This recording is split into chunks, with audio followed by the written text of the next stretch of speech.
Stop allowing religious programming to interfere with your money. In this episode, I am going to give you 3 reasons why religious programming could be interfering with your money. Am I picking on religion? I don't know. You have to stay to the end of the video and make that determination for yourself. If you are new here, I am Tamara Tamu. You have just joined us for a brand new episode of Unleashed Alchemy. Thank you so much for being here. For those of you that are continuing to share the content, I am so grateful for you. Thank you so much. All right, let's just dive into this video. Okay, I'm ready for this one. So here's why religion is messing up your money. Number 1, if you grew up in any type of religion, it doesn't matter what the religion is. There's always this portion in any service where they may call it tithes and offering. Okay, give your tithes, give something, whatever. And you may have heard some of these quotes that I'm going to share with you. Okay, give until it hurts. If you want God to bless you, give more money. If you have not been blessed by God, then you haven't given enough. If you want to see a move of God, if you want to see a miracle, then give to see your miracle. Give to the level that you need your miracle to be on. Something of the sort. You've heard, raise your hand. Raise your hand if you've heard some iteration of those phrases, right? So let me give you a little story. As a child growing up in a cult, a religious cult, I would hear these things. I would hear these phrases. Even as a child, it sounded messed up to me because I couldn't wrap my head around, okay, so why do people have to keep constantly asking this God for a money miracle? Shouldn't after a while money just be there? You know, shouldn't it just be there?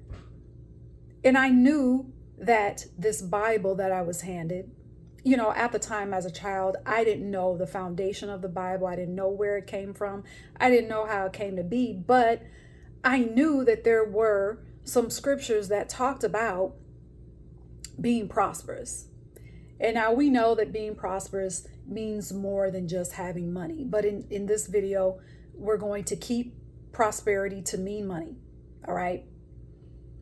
But I knew as a child that what I was hearing and seeing with all these adults having these money struggles, that something was wrong. That didn't look like what those scriptures that the ministers and preachers were reading. Their people's lives looked totally different. Something was amiss. Okay? So I saw people give and literally give until it really hurt. I saw people give until they were wiped out of their own money. And then I would see people carry this lack badge as if it was a coat of armor, because it meant, and this was the message that people were getting sent, you know, during the services. This lack badge said, the more that you struggled, the bigger your blessing was going to be. So then the struggle became a cycle and it never ended. It never ended. You know, people would sit around and share their struggle stories, you know, with money, and constantly believing God for a miracle and telling each other, I'm praying for your miracle. People kept praying for miracles. The prayer for miracles never stopped. So once I left physically the church, it took me a long time to realize, but I carried those programmed messages And my behavior from those program messages played out in my life, in my money. So I identified, once I was able to forgive myself and not have any more shame toward my money, not have any more blame toward the way that I looked at money, because back then I didn't know what I didn't know. I didn't know that what was happening with my money, what played out in my life, was due to programming. I didn't know. But I had to forgive myself. I had to own it, own the way that I treated money, owned how I viewed money, owned my relationship with money. And then I was able to say, okay, now let me observe these links. Now let me observe the programming and behavior links. So there are many that I have identified. In this video, though, I want to share with you three. There's three financial blocks are born out of religious views behind money. Okay, so the first one here is the struggle link.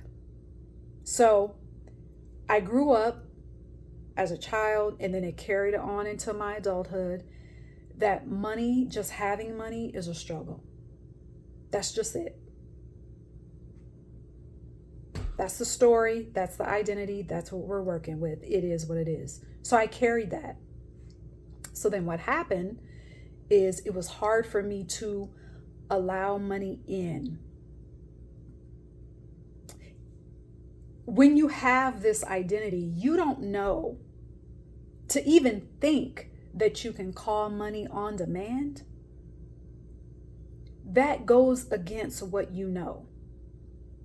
That goes against programming. When you come into the truth of who you are as a money maven, as a money magnet, as an abundant being, as a prosperous being, as a being that doesn't even identify with lack, it's hard to even wrap your ego around being able to call money in on demand. Because what you know is struggle. Because what I knew was money struggle. I didn't know money flow. I knew money resistance. I didn't know money flow.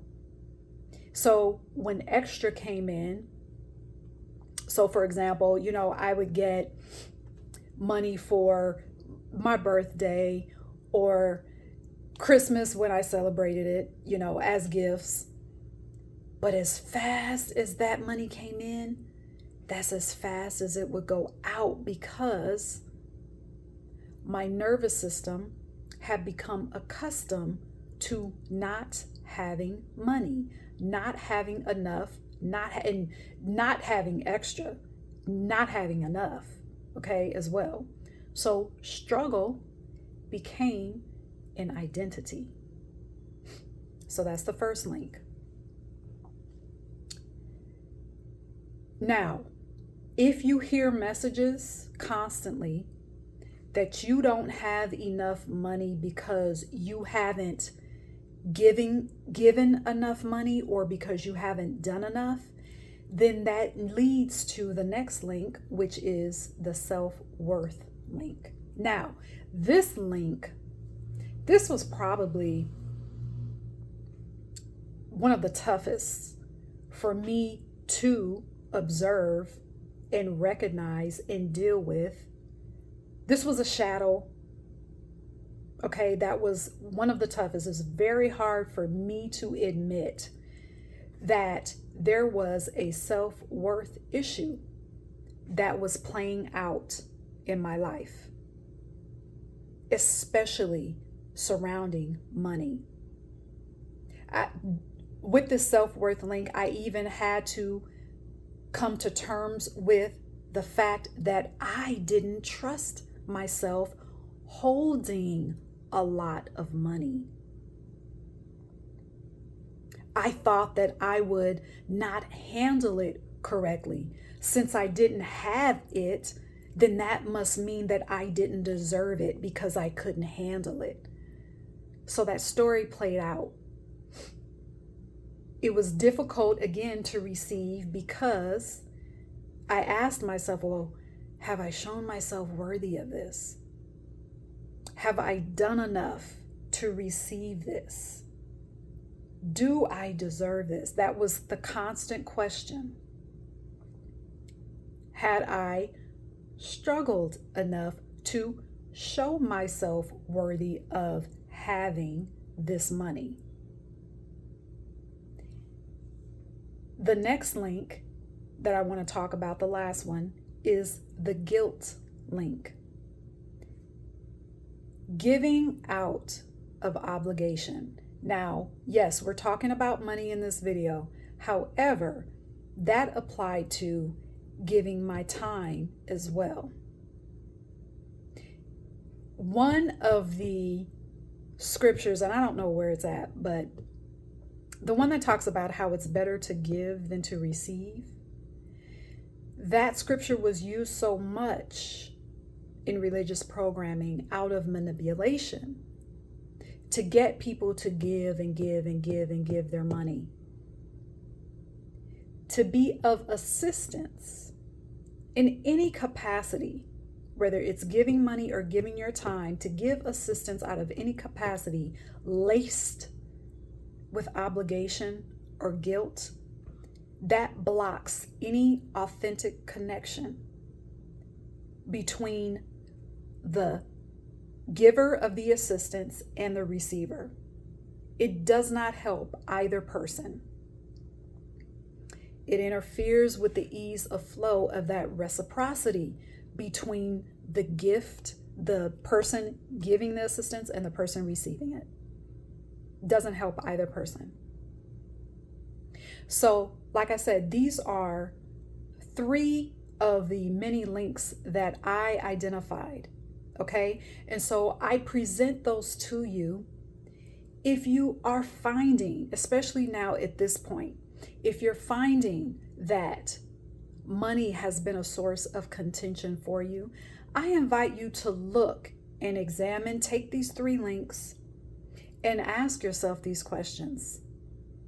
I actually am working on a handbook about the link between spirituality and having money that is going to include, in the back, it will actually be a workbook that gives these links along with, I don't know how many other, but there's other links, and there are questions that you can ask yourself, questions I asked myself about that revealed how I viewed money and revealed where the source of that programming came from and how it played out in my life, which is how I was able to now identify with the truth of me that is a financial liberator, that is a money maven, that is in fact a money magnet, and that I can call money on demand.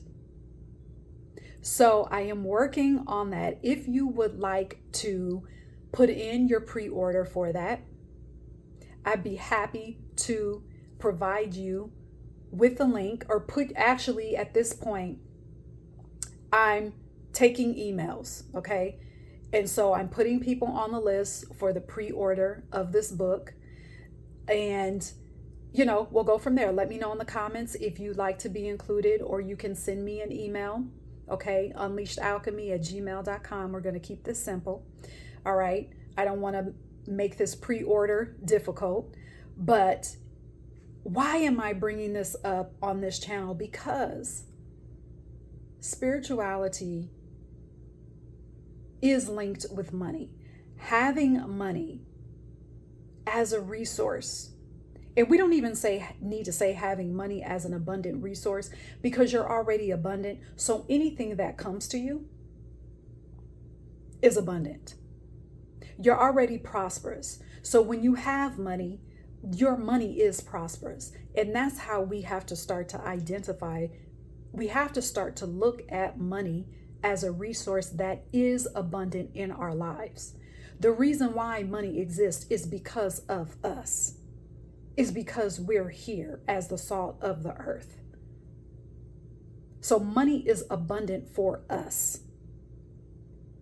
That is why I'm bringing up this topic. The book came to me very easily, and so I'm almost finished with it. So it's time for me to put it out there into the world. So anyway, thank you for listening to this episode. Oh, don't forget, the Unleashed Alchemy Mystery School is always open for enrollment because it is a monthly membership where you have access to spiritual wisdom that I share on that platform that I do not talk about here on the YouTube channel. All right. There's also a community section where you connect with me, with other magicians, with other alchemists, with other spiritualists who have tapped into their own magic. They are working in their magic and seeing results in every single day of their lives. All right. If you want more one-on-one support with me, I do provide a 90-day spiritual consulting package. Well, you will work with me for 90 days so that you can experience complete spiritual liberation, complete spiritual freedom, complete spiritual ecstasy so that you can live a soul-fulfilled life. All right. Check out the school. Check out the 90-day consulting package.